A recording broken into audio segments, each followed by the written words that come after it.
Hello, dwarfs and dwarfettes. This is JuryDutySummons, and I'm back here again in my Let's Play world? No.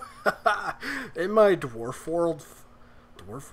Man, I'm screwing this whole intro up totally.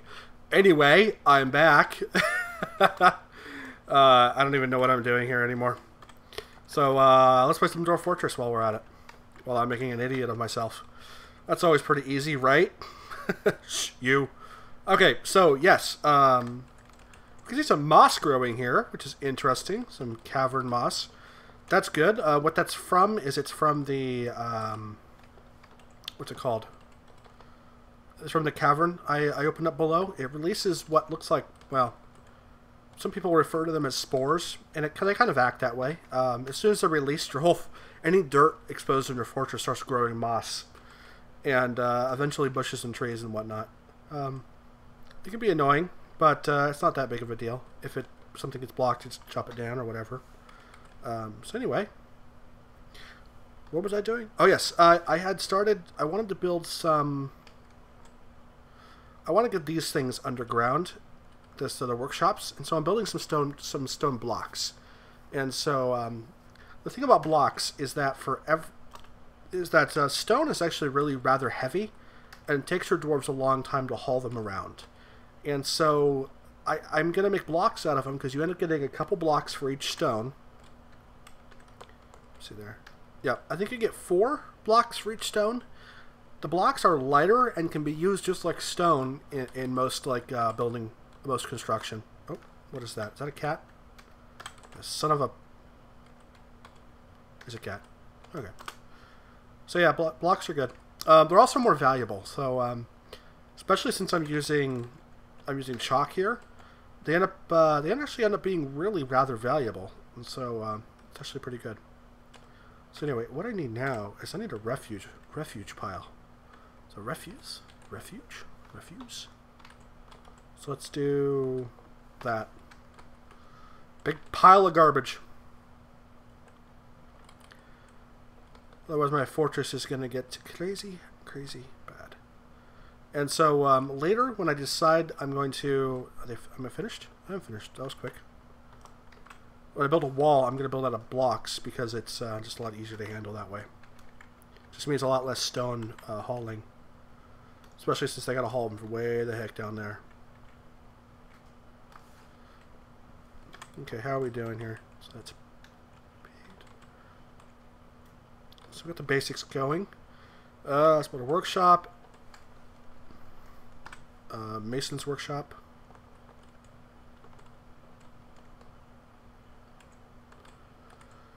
I don't know. Let's just put them over here, I guess.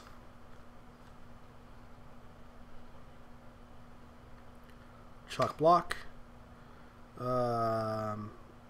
Carpenter's workshop. Out of a chalk block. And let's go to Craftsdwarf workshop. Just because it'll be handy to get some of that early on. Because it won't be long before the first trade thing shows up, and I'm going to want something to use to trade in. And let's make an area over here for trade goods to hang out, I guess.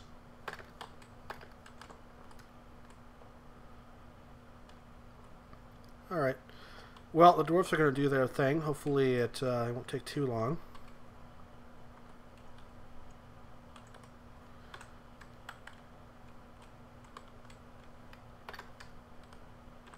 I'm going to build a this workshop. A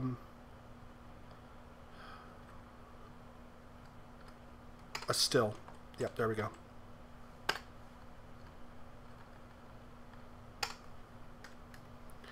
I don't know if I have a brewer yet, but a still will be handy. It's not really good to have your this area, the beds, near workshops and stuff. It's a good idea to usually separate them out by a little distance, but in this case we're just starting, so it's alright. Get him, cats. Whoa. Mr. Blue Guy, you're going fast. Who the hell are you? Yeah, you store that item in the stockpile. Yeah. What are my miners doing? Oh yeah, they're doing their thing. Okay, I'm going to pause it right here and let my dwarves do their things for a bit, and I'll be back in just a minute. Alright, it's been a few minutes. The dwarves are almost finished with their little work. Dang you dwarves. Hurry up! I've been excellent beer right now as well. Commiserating with my dwarves who are drinking ale. It's all look at that. He's drinking ale. Yeah, right there. He's drinking ale.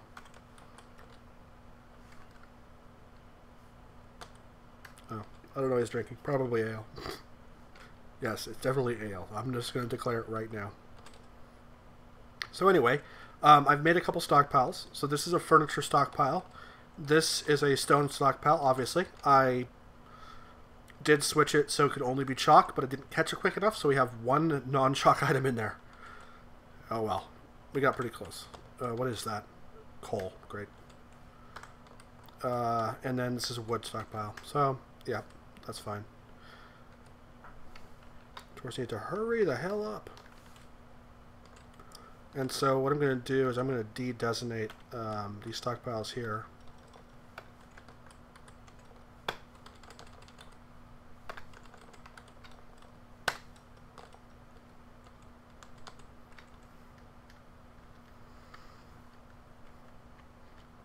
I guess that's fine. And then get rid of the stone stockpile also. So yeah, that should be good.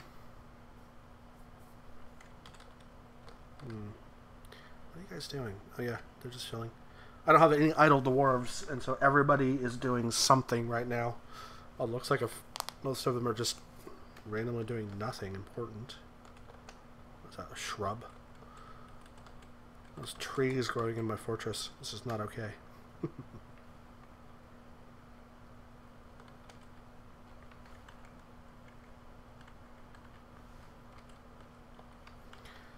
Okay, so what are we going to do about this? Okay, so designate, and we're going to remove construction, so that's N. I believe that is just like that. Nope. There's another button for that.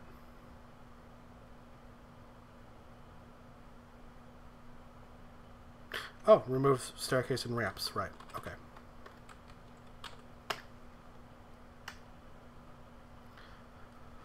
So when the dwarves get the time, they're going to go there and remove that piece of furniture, which is that stairway. Oh,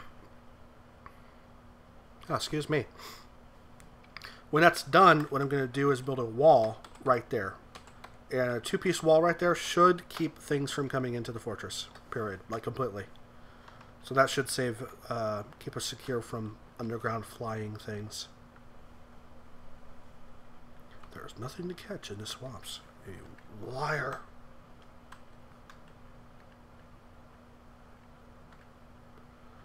We done yet? Oh, it's nap time apparently. Some dwarves sweeping.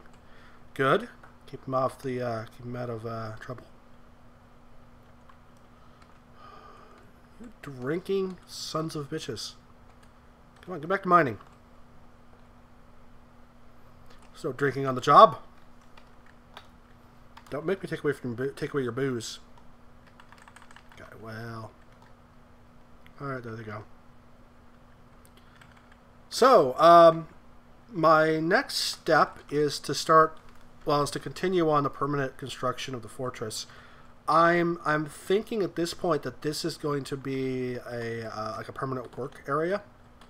And so what I'm thinking is if I do 3 by 3, I can fit a ton of workshops in this space along here. So along these corners here, I can put a ton of workshops in this area. And in here, I can have the stockpiles. So I can have 4 big stockpiles. And I don't know, I'll probably end up moving the furniture stockpile again down here. Put a craftswork stockpile, and then a maybe a gem stockpile, and something else. Probably a cloth, split between cloth and leather, maybe. Something like that.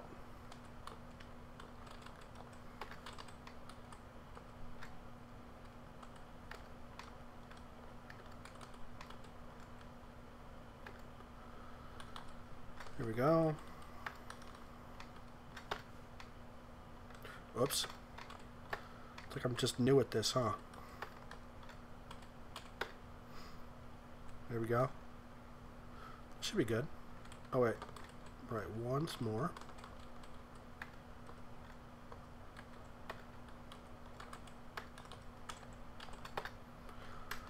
Alright. I'll just build the connecting paths later when everything else is finished. For right now, there's not really any reason to connect it because there doesn't need to be. I don't need it yet. But that's what happens when I'll do that when I get ready. And I guess the next area I should think about is the like the real dining hall and then the area for the doors to the actual bedroom complex. Yeah.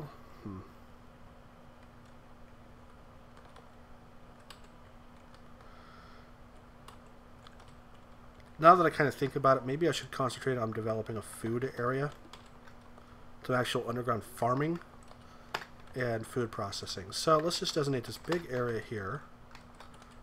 I won't connect it yet, so it won't be...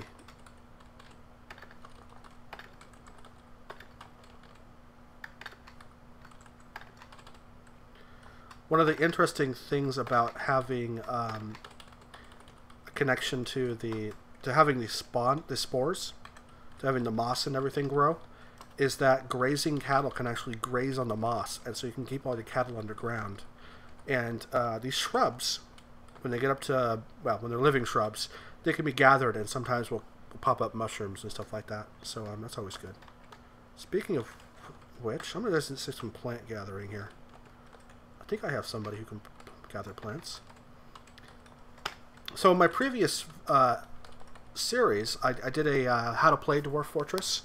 And in that series, I did a lot of showing how Dwarf Therapist works and a lot of back and forth. In this series, I can't really do that. And that's because I've changed the method in which I'm recording. And so you may notice that the actual quality is a lot better. The recording quality is a lot better because I'm using fraps now. Previously, I wasn't aware. It either wasn't possible or I just didn't know how. But I was able to work some setting changes and actually figure out how to do fraps this time. The advantages of much better recording quality. The disadvantages, I can't show you Dwarf Therapist and my changes I make in there. And so what I'll have to do is just tell you about that stuff.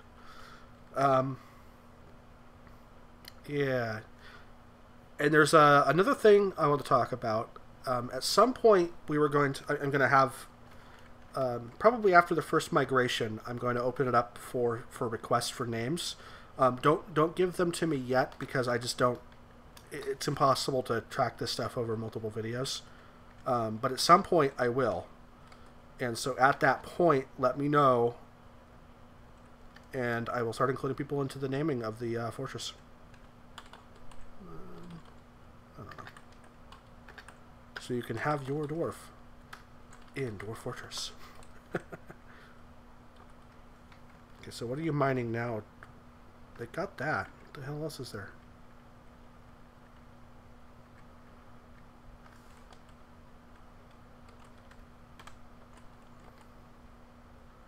Oh.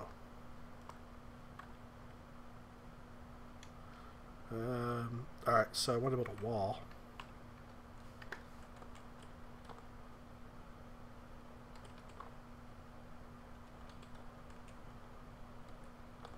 Needs a walkable perimeter.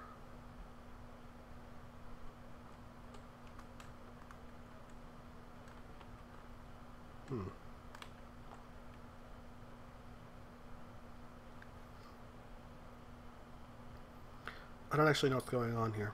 This is very strange.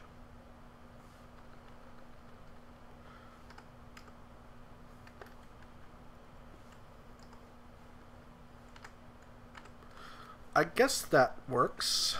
It's not what I wanted to do, but I suppose that's better than nothing.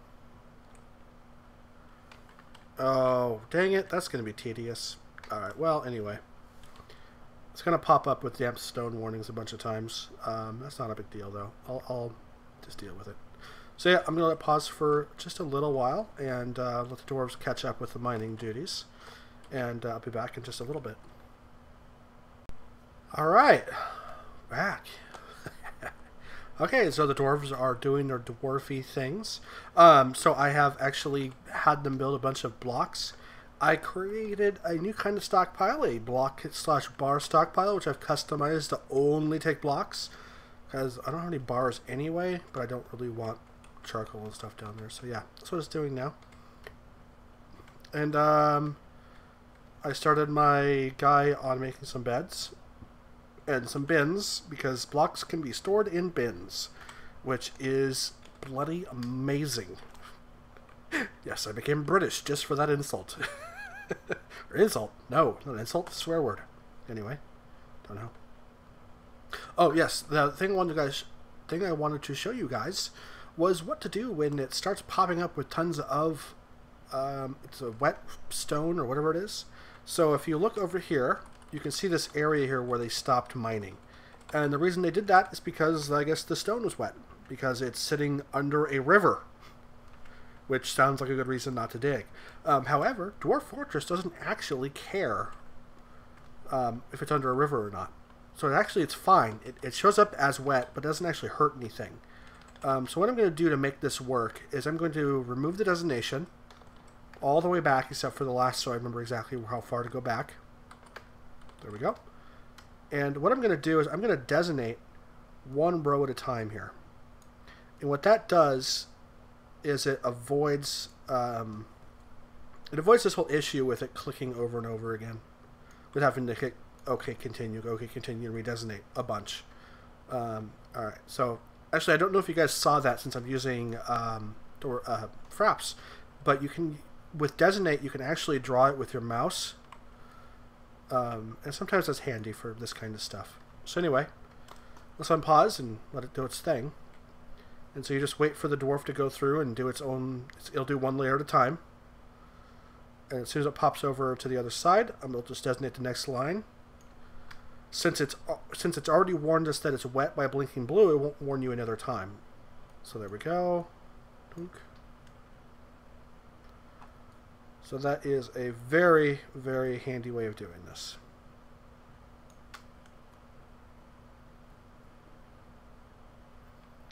There you go. And it saves a lot of tediousness that would otherwise be there. There we go. And so every time you need to just pause it for a little quick, hit D to start designating. Since they're underground, actually D just defaults right to mine, so it's actually rather a handy way of doing that. Oops, I waited too long, didn't I? The only kind of annoying part is when you actually get to the other side.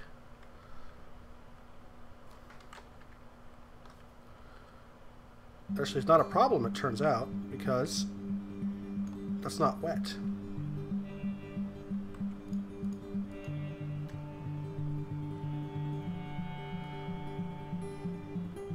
There we go. I think that'll work. Oh, it's gonna, I'll show you what it looks like when it finds a wet stone. So right there, wet stone, damp stone. So it's probably that tile right there.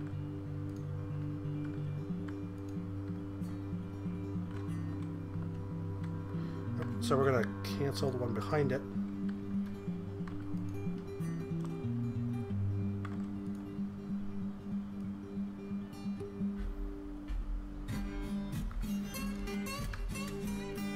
So there we go. So that's one way to work through trying to dig through damp stone when it's not really damp stone. Just do it one layer at a time, and it goes a lot quicker than actually having to hit clear the air 45 times and redesignate a bunch.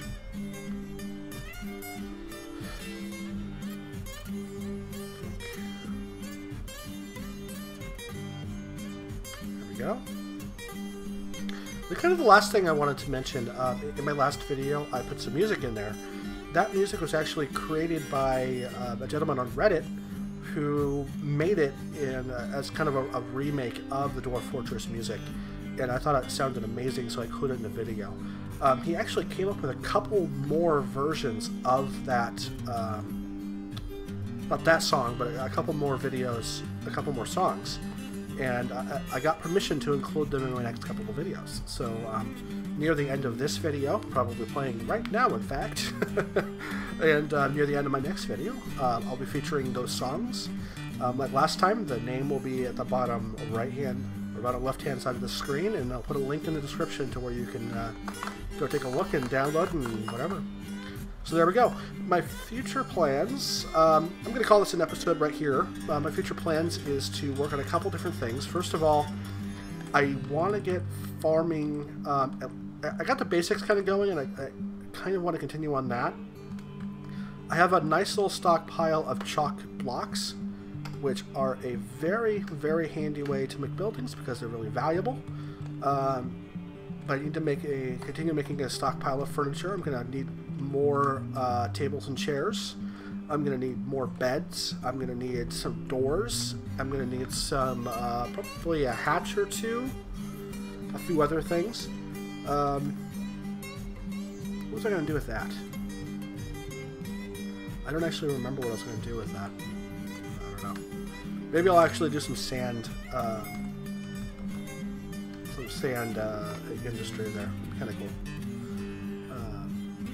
So anyway,